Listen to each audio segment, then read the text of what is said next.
आहेत बघा, बोधिसत्व होते डॉक्टर बाबासाहेब आंबेडकर. फ्युचर मध्ये काय होऊ शकते हे माहित होतं त्यांना.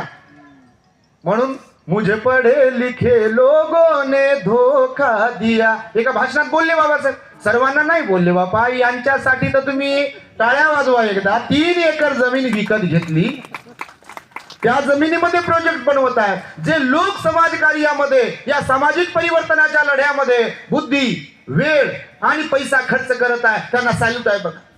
त्यांच्याबद्दल प्राऊड फील होते की असे त्यागी लोक आहेत बघा.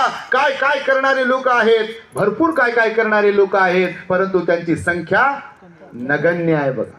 आणि त्यामुळे मी हे तुम्हाला सांगतोय, बाबासाहेबांचं लेकरू हे जागं असलं पाहिजे. इकडचं वातावरण माहित नाही मला, पण आम्ही जसं पाहतोय समाजामध्ये काम करणाऱ्या लोकांना टोकणारे, रोखणारे, नाव ठेवणारे, टॉर्चर करणारे, खेकडा प्रवृत्तीवाले लोक समाजामध्ये काही कमी नाही आहेत बघा. अहंकार आणि स्वार्थ, श्रेयवाद हा समाजाला लागलेली ही एक कीड आहे बघा. अहंकार आणि स्वार्थापायी निर्माण झालेला श्रेयवाद. कोणाचं नाव जर मोठं होते किंवा मीच केलं, आम्हीच आहोत वगैरे वगैरे, आमचा फोटो आला पाहिजे, आमचं नाव आलं पाहिजे, आणि नाही आलं तर मग घरीच बसते. माझं नाव टाकलं, मी दिसलो नसेल का.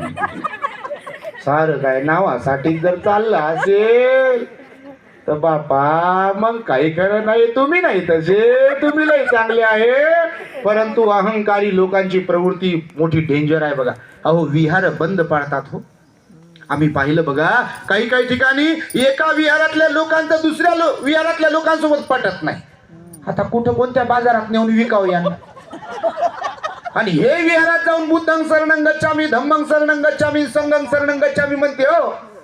आणि त्या विहारात बुद्धं शरणं गच्छामी, धम्मं शरणं गच्छामी, संघं शरणं गच्छामी म्हणते. त्या विहारात 22 प्रतिज्ञा लिहिल्या असतील हो, आणि या विहारात 22 प्रतिज्ञा लिहिल्या. याने थोडाफार होईना का बाबासाहेब वाचलेला असते, आणि त्यांनी थोडाफार बाबासाहेब वाचलेला असते, पण हार्डवेअर कुठं नेऊन ठेवलाय समाज माझा. अवघड आहे का नाही? हे लय अवघड आहे. आणि अहंकारापायी घडते बघा. भगवंताने सांगितलं अहंकार काढून टाकून तुम्ही विनम्र झाले पाहिजे बघा. तुम्ही आपल्या चॅनलवरचे प्रवचन ऐकत असाल तर ह्याच्या संबंधित लय गोष्टी आहेत. दृष्टांत सांगतो आपण प्रेरणादायी. एकदा असंच बघा, सांगू की नको? सांगा. बापा लय भारी. अहंकार मोठा डेंजर आहे, समाजाला लागलेली खरंच कीड आहे बघा. ते कोणातही असो, चिवरधाऱ्यांमध्ये असो की उपासकांमध्ये असो की कोणामध्ये असो, अहंकार समाजाला तोडण्याचं काम करते बघा.